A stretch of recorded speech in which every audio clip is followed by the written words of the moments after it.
Decía que nos visitan las autoridades y docentes de ASAIM. El profesor Darío Coria es el vicerrector y la licenciada Angélica Paz, que es profesora de allá del Instituto Camino de Esperanza ASAIM. Buenas tardes y bienvenidos. Buenas tardes. ¿Cómo están? ¿Bien? Gracias. Si se puede acercar un poquito más al micrófono, profe, ¿cómo le va? Gracias por venir. Bueno, 40 años realmente son muchas generaciones, Así es. Qué bárbaro, ¿no? Así es, sí. Qué bárbaro, es fantástico realmente, sobre todo cuando uno piensa el impacto que tiene el trabajo que hace ASAIM en la sociedad, ¿no? Y en los chicos. Sí, es la verdad que organizar este evento nos ha llevado a reanalizar, digamos, la historia de ASAIM, ¿no? Claro. De cómo se gestó, también de visibilizar de los fundadores, de las primeras comisiones de padres. Es que ese es un tema interesante porque hace 40 años no teníamos la sociedad que hoy tenemos. No.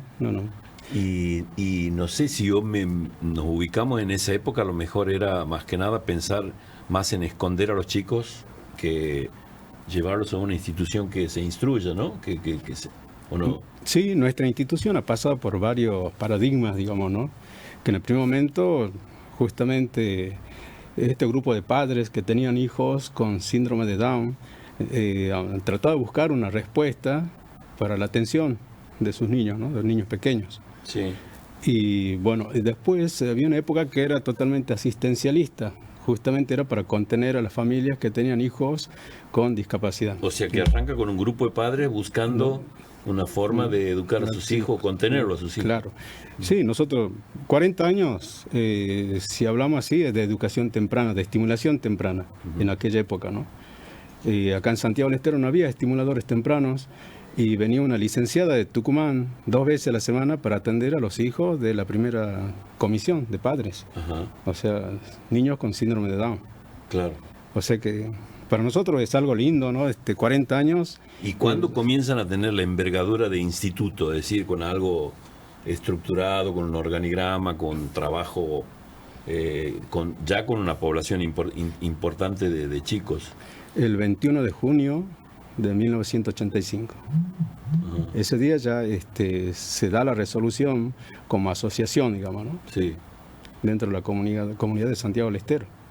Sí, y en ese proceso, porque en la línea de vida de una sociedad no es mucho, 40 años, pero en una institución, sobre todo lo que hacen, es mucho, son muchas generaciones ya que han pasado por el instituto, ¿no? Un montón. Bueno, la verdad que hablar del instituto, hay muchas cosas para contar, ¿no? Los niños han ido creciendo, bebés han ido creciendo y se ha creado el servicio de educación primaria especial para aquellos chicos que no podían acceder al sistema común. También somos pioneros en la integración educativa, ¿sí? Somos los primeros que comenzamos a integrar a los chicos en el sistema común. A ver, ahí oriénteme, porque el instituto es de actividad con los chicos con síndrome de Down. Claro. Pero también integran ustedes si se quiera, al ciclo común. Ahí, como para aclararte, Roberto, el síndrome de Down ha sido como los primeros destinatarios, ¿sí? Claro. Originalmente era un grupo de papás que habían sido padres de niños con esta discapacidad puntualmente. Después eso ha ido creciendo, se ha ido ampliando, por ahí mucha gente, por ahí hasta el día de hoy muchas personas piensan que a ASAIM van solamente personas con síndrome de Down, y no es así. Trabajamos para la discapacidad, por la discapacidad en general. Sí, actualmente la población es totalmente variada y no es solamente el síndrome de Down nuestra población. Eso se ha ido modificando y hemos ido creciendo y también preparándonos porque las distintas discapacidades implican distintas formas de trabajar, distintas líneas de trabajo, paradigmas, como decía el profesor aquí, y bueno, eso ha hecho que hayamos ido afinando cada vez más y más nuestras herramientas, nuestras estrategias para el abordaje con estos chicos y chicas. El vicerrector decía que a partir del 85 se conforman como tal. Como institución. Como institución. De ese momento a ahora, o no sé, o transcurrido todo ese proceso, ¿ustedes han notado cambio también en la sociedad? ¿Ha generado un cambio? No sé si el mismo instituto o la misma forma de tratar al síndrome de Down, si ha ido generando un cambio dentro de la sociedad. Pero sí, seguramente. Todas las sociedades evolucionan, sí, siempre, ¿sí? Algunas para bien, otras para mal, por eso pregunto. Sí. Obviamente, al comienzo, el pensamiento, la forma de mirar a la discapacidad, la forma de nombrarla, ¿sí? Ha ido variando. Los distintos acercamientos que se iban haciendo hacia la comunidad también han ido variando. Y nosotros podemos decir que en estos 40 años la sociedad ha crecido, ha madurado en este sentido. Obviamente siempre hay obstáculos, siempre están los mecanismos de exclusión que son naturales en todos los grupos humanos, pero bueno, también tenemos las herramientas de la formación, la ciencia, las leyes, ¿sí? Que nos respaldan. Y hay que una ley de discapacidad prácticamente nueva. Sí, claro. sí. Entonces, todo eso respalda el trabajo de nuestra institución. Claro. Sí, ¿Y cómo era trabajar sin ley de discapacidad? Porque me imagino que ese marco legal ayudaba, ¿no?, a la función de ustedes. Sí, bueno, históricamente, si volvemos a mucho tiempo anterior, capaz que en los orígenes de ASAIM, cada institución le daba su impronta, ¿sí? Porque como la nuestra, había asociaciones o escuelas especiales que estaban dirigidos por monjas, por asociaciones de madres, de otros beneficiarios. Entonces cada uno le daban su impronta. Después con esta ley sí se enmarca, digamos, que de un sistema primario, de nivel inicial, de un servicio de atención a adolescentes y jóvenes. Es como que ayuda a insertar un sistema dentro de otro sistema, ¿no? Claro. Sí. Claro. Y en ese cambio, cuando me dice, licenciada, cuando me dice usted que la sociedad evoluciona y ha cambiado, ¿en qué ha evolucionado y ha cambiado los papás? Que si bien es cierto, seguramente muchos de ellos han entrado cuando eran un infante o un bebé. Así es. Y de repente no sé si han egresado después. ¿En qué ha cambiado? ¿Se ve el proceso? Bueno, ese sí, cambio? nosotros es un proceso que los equipos de profesionales lo acompañamos. Sí, es un proceso de acompañamiento permanente.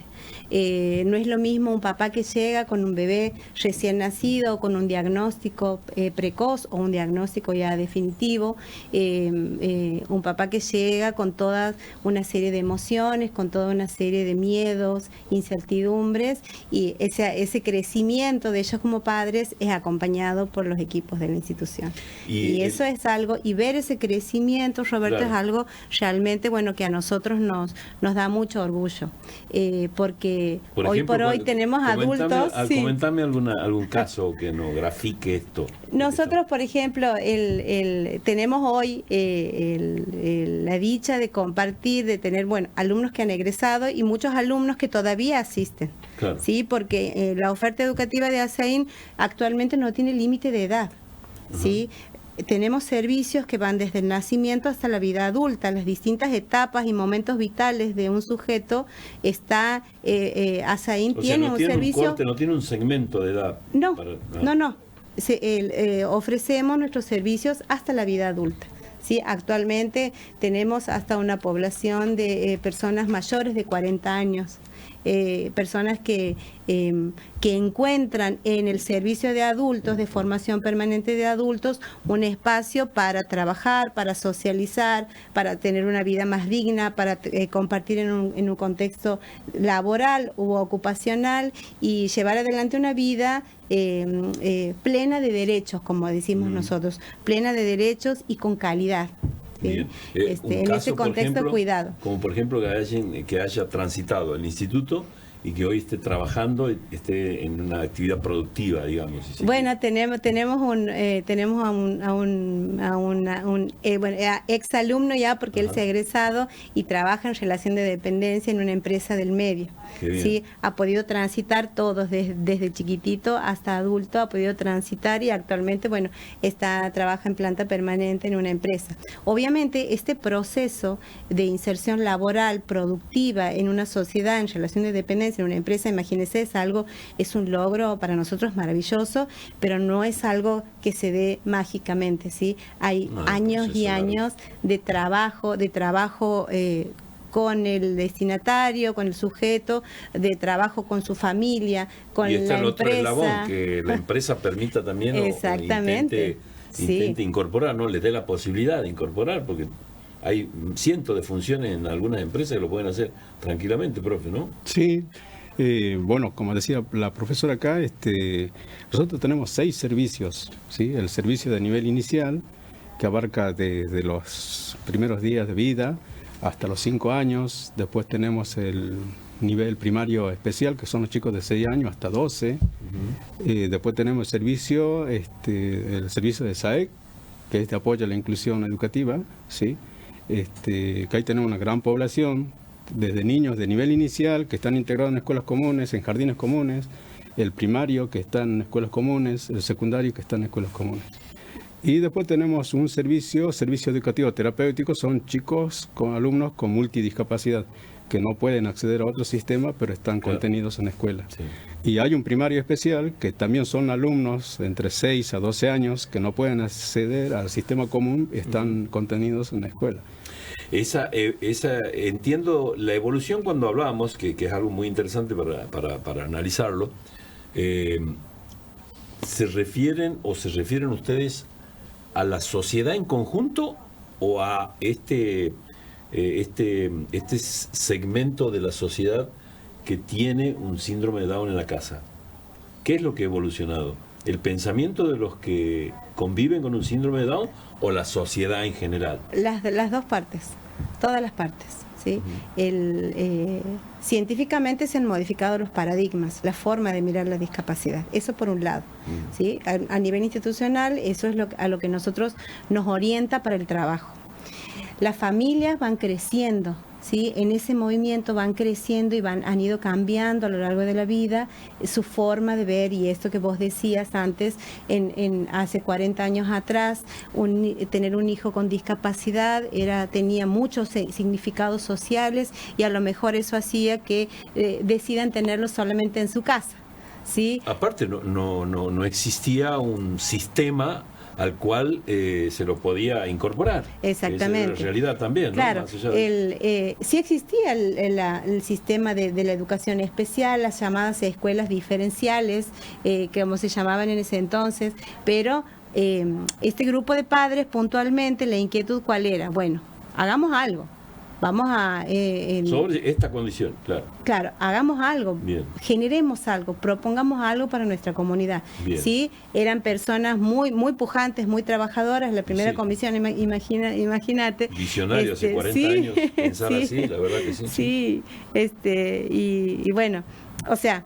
Eso ha ido evolucionando, las familias, su pensamiento y a la vez la sociedad. Claro. ¿Sí? Todo, o sea, la idea es que así sea el movimiento, en una interacción comunitaria, en un feedback permanente, porque ASAIN no funciona como una entidad aislada en la banda, o sea, ASAIN es para afuera. Para afuera. Sí, para afuera, para la comunidad. Ustedes van a ver siempre, y los oyentes, muchos de los oyentes han escuchado hablar de ASAIN, han escuchado hablar de las intervenciones artísticas que hace ASAIN, desde el ballet folclórico, y así desde las experiencias laborales, de inserción laboral que llevamos a cabo. Bueno, esa es la idea, siempre difundir, trabajar hacia afuera, ¿sí? Porque hacia adentro no, sí sirve, pero no es el ideal. El ideal es que tengamos participación activa en la comunidad.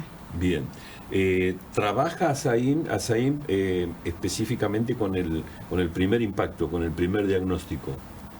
¿Hay un trabajo especial a los padres o ya vienen con un trabajo psicológico externo en algunos casos.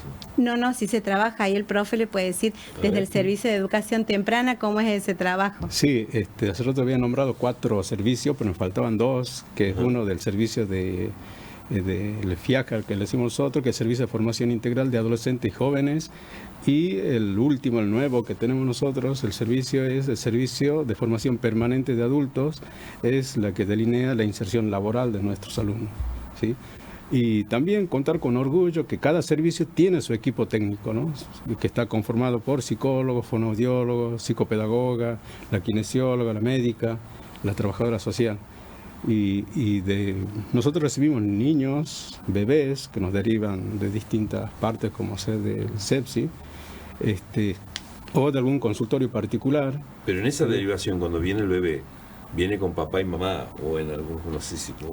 Sí, viene con papá y mamá. ¿Cómo vienen esos papá y mamá? Bueno, lo que decía, pero al principio la licenciada decía, ¿no?, que los papás, Asaín los recibe a los papás.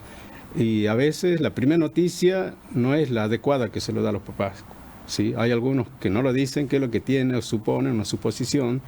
Entonces llegan angustiados al instituto, el instituto los recibe, hay un equipo técnico que contiene, que es la trabajadora social, la médica y el psicólogo, y lo van orientando a los papás. Y el servicio de educación temprana de Asaím es totalmente gratuita. Sí, justamente ¿por qué? Porque los papás no tienen hecho ni el CUD, no tienen ningún otro beneficio. Entonces, y eso sabemos que es un proceso... Con el impacto de la noticia, claro, definitivo, es ¿no? reciente, claro, Es reciente, vienen impactados, con sí, mucha angustia. Claro. Entonces, y no tienen las herramientas, porque generalmente son familias jóvenes también. Entonces, por eso es que el instituto ha resuelto el servicio de educación temprana que sea totalmente gratuita, ¿no? Qué bien. Y son intervenciones individuales al principio, y donde se le va orientando. Hay 2 grupos de intervención. Hay un grupo de intervención que es con el alumno, y hay otro grupo de técnicos que trabajan con la familia.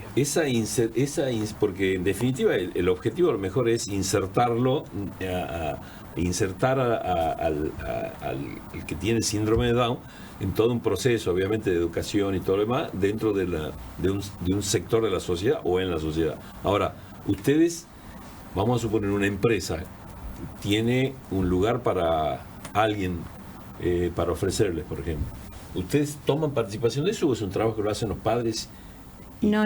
El proceso de orientación ocupacional es un proceso amplio que empieza con la difusión, empieza con el análisis de un puesto de trabajo, se hacen reuniones con la patronal de la empresa, cómo se hacen reuniones y capacitaciones a los otros operarios de esa empresa. Bien. O sea, es un trabajo muy acompañado, es un proceso justamente. Preparar el ambiente. Se prepara todo, así como también se hace un trabajo con la familia, con claro. Cosas que puede pasar, ¿no? Sí, también se prepara a la familia en la toma de conciencia de la importancia, porque también a veces muchas familias es un proceso que a veces cuesta, digamos, el ver crecer a tu hijo, acompañarlo en este proceso de crecimiento.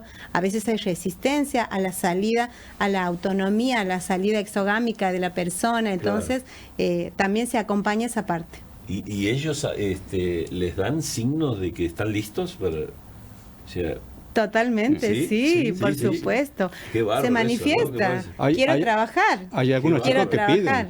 piden. Bueno, eso es lo bueno también. Ojalá que algún día pudieran convivir con nosotros y ver cómo nuestros jóvenes se manifiestan. Inclusive algunos piden hablar con los directivos, vienen y hablan con nosotros y plantean que quiero trabajar. Sí, quiero trabajar. Sí. Claro. Eso es en la casa es... Dios mío, es tocar el cielo con la mano. Ahora, en ese proceso, en ese tema, cuando se define ya una situación del paso de un lugar protegido, contenido, como es el instituto, a un lugar laboral, que como ustedes bien lo decían, lo tienen que preparar, el entorno lo tienen que preparar antes de ir. Digo, ¿son conscientes que también pueden regresar, ¿no? ¿O no? Así es, Sí. por supuesto, sí. Sí, es algo que está previsto, digamos. Sí. Se prevé, justamente una de las razones por las cuales se ha proyectado que ASAIM no tenga límite de edad ha sido justamente viendo el proceso vital de la persona con discapacidad y estas vueltas de la vida que a lo mejor necesite otra vez la contención de la institución en sí. Ahora, Puede ¿habrán pasar. pensado aquellos fundadores que hoy estamos hablando de la inserción laboral, de hecho ya concreta, de estos chicos y chicas? Y yo creo que sí. ¿Habrán Yo pensado eso? creo que sí, porque fíjense que muchas personas hablan poco de la educación temprana, ¿no? Ajá. Y para nosotros es fundamental la intervención lo más temprano posible para revertir algunas cosas, ¿sí? O Claro. para que no se acentúe alguna discapacidad, ¿entiendes? Está bien. Entonces, yo creo que ellos sí han tenido esa visión, ¿no? Y han hecho todo lo posible, por lo menos, de conseguir una estimuladora que venga de Tucumán para atender a sus hijos. Sí. Y así han ido, le han dado la oportunidad, digamos, al instituto de ir creando el primario, después el servicio de adolescentes y jóvenes, que es como un secundario, y ya que los jóvenes crecieron y ya la inserción laboral, y ha sido el servicio de formación permanente de adultos. Claro. Sí. Bueno, les dejo que promocionen lo que van a hacer, Bueno. porque me parece más interesante que la sociedad conozca el trabajo que Así hacen, es, sí.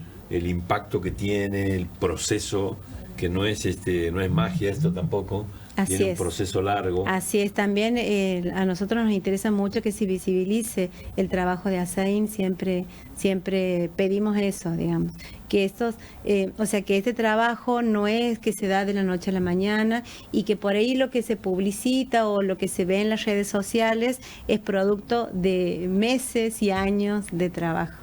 Claro que sí. Y Así la suma de aporte de todos los profesionales, ¿no? Desde el Sin docente duda. que lo atendió cuando era bebé, y ahora verlo así, y una vez se dice, ¿cuánto ha pasado? Cumplió 18 años, y era un bebé, yo lo atendí. O sea, hay cosas que uno lo ve crecer, y el aporte de todos, como decía acá la licenciada. Claro, sí, nos da mucho orgullo realmente. Qué Y bien, bueno, qué bien puesto esto de educador social, especial, ¿no? Sí, Porque son especiales. No cualquiera, porque yo estoy seguro que ustedes lo hacen con una pasión enorme, no hay otra forma. No hay otra forma. Y usted No hay sabe otra que también le vamos a contar algo bueno. A ver. Nosotros dentro del instituto tenemos 4 compañeros con discapacidad.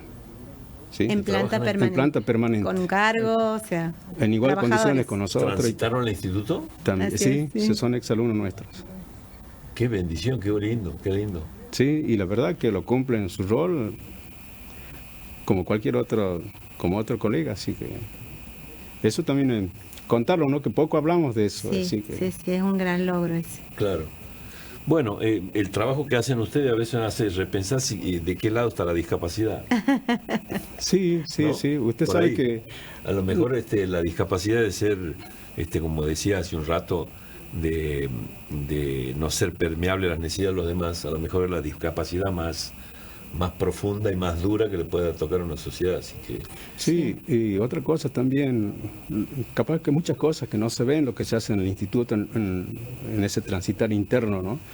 Como por ejemplo el tema de comedor escolar, no es la cuestión solamente de alimentar, sino también es de enseñarlos a usar los utensilios, de comportarse. Entonces, cuando hacemos los campamentos, generalmente los chicos salen a una confitería y ellos piden que van a tomar un café con leche, un té, media luna, factura, lo que ellos quieran, ¿sí? Y bueno, a veces nos contó un papá que una vuelta fue y le querían poner una taza de plástico y le dijo que no, mi hijo sí sabe usar una taza, ¿me entiende? O sea, sí lo saben los chicos, ¿sí? Sí lo saben. Ellos esta mañana fueron a confitería los chicos, 2 grupos fueron a desayunar.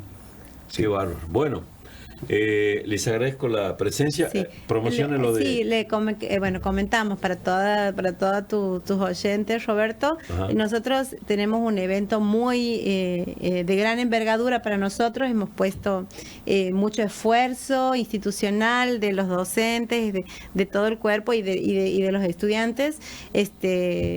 Una gala artística el día jueves 5 en el Nodo Tecnológico. Jueves 5, Nodo Tecnológico. Sí, a las partir de 18 horas. Sí. Los esperamos a todos.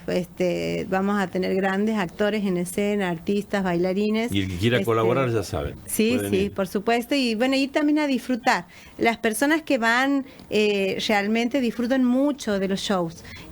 Son shows preparados con mucho tiempo, de gran calidad, en vestuario, en iluminación, sonido. O sea, Azaim se caracteriza en sus muestras, no escatimamos, digamos, en ponerlo todo en el escenario, porque justamente sabemos del disfrute en principio que le genera a nuestra población la expresión artística. Claro. Eso en principio, y bueno, y además para que ellos pueden mostrar todo lo que saben hacer y que lo hacen muy bien. Bueno, profesor, gracias.